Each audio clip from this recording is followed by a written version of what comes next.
I just watched this video here. His generator's not running. He's going to quartzite.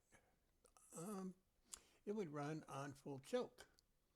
I thought I'd give you a mechanic's view on this situation. First giveaway, look at all this dirt. That dirt up here, up there, around the air cleaner. That's just he's got a very dirty air cleaner. That's a giveaway. See that drain plug? Look at all that dirt around that drain plug. He hasn't changed the oil for quite a while. That tells me he sits this on the ground. The cooling fan sucking that dirt right through that whole generator right there. This is what happens when you don't take care of your generators. I've done a lot of these. So the first thing you do is take the carburetor off, and he found that green corrosion up in the jets. Well, for that brass to get green corrosion, it's got to be like that for a very long time. That means bad gas for a long time. It's been sitting in there, and it finally corroded up his jets. Well, here's another giveaway. See that mark up there, up right there? That's been bouncing around in his RV. Um, you know, it's just sitting there bouncing around. I mean, it's should be tied down. You should be able to strap that in. Let's go back to the air cleaner. You know, it gets clogged. It's like running the choke all the time. It's gonna run bad. Um, these covers are easy to take off. You clean that with dish soap and water, not gasoline.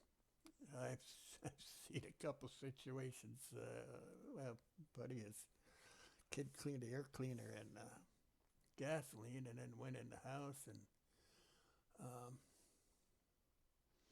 gonna wash it off with water and soap. And the pilot light on the stove lit the fumes, and he had burned up cabinets. And so, yes, no gasoline. You clean that with dish soap and water on the air cleaner. And they make a oil for the air cleaners. You can pick it up. Any motorcycle shop will have it. Um,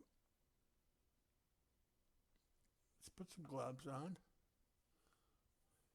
Make sure there's plenty of oil in it, and then squeeze it out. You know, squeeze that excess oil out.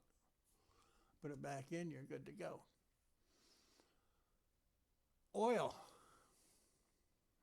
That's a big deal too. Use it's best to change it often and just use a basic oil. None of that synthetic crap. Just use a basic oil into it, and you're good to go there. Carburetors, you know, I've done this a lot of years, and I made a lot of money off of cleaning carburetors. Bad gas. If you have gas, anything gasoline, you have to run it. You have to keep using that gas so you always got fresh gas. Myself, I have a generator myself. It's a dual fuel. It'll never see gasoline. It'll always be run on propane. That will eliminate a lot of problem for people. And these RVers, it's a lot easier to run propane. Have a propane tank. You probably have one already. But you want a can of gasoline around it or a propane tank. It's a lot safer to just have a propane tank. My advice, buy a dual fuel or a propane generator. They have them in all sizes now. And they're not that expensive.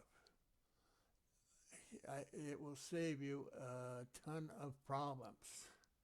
Because most people do not take care of their equipment. And that's why us mechanics make a lot of money cleaning up old gasoline and fixing things that people don't take care of. So, uh, well, that's my insight on generator maintenance. Air, clean that air cleaner, change your oil, just basic oil, standard oil, none of the synthetics. If you got a gasoline, you got to run it. You got to use that old gas up. That's the only way to keep these going. Stable. Now that'll give you a little more time. At least put stable in it. But you just can't. If it's gasoline, you just can't let that stuff sit in there for a long time. And you're gonna be cleaning carburetors. They're gonna. If it's in there long enough, it'll get a green gunk in there. It's corrosion. So that's what this guy's problem was too. So, well, that's the mechanic's insight. So, hope that all helps you. Thanks for watching the video.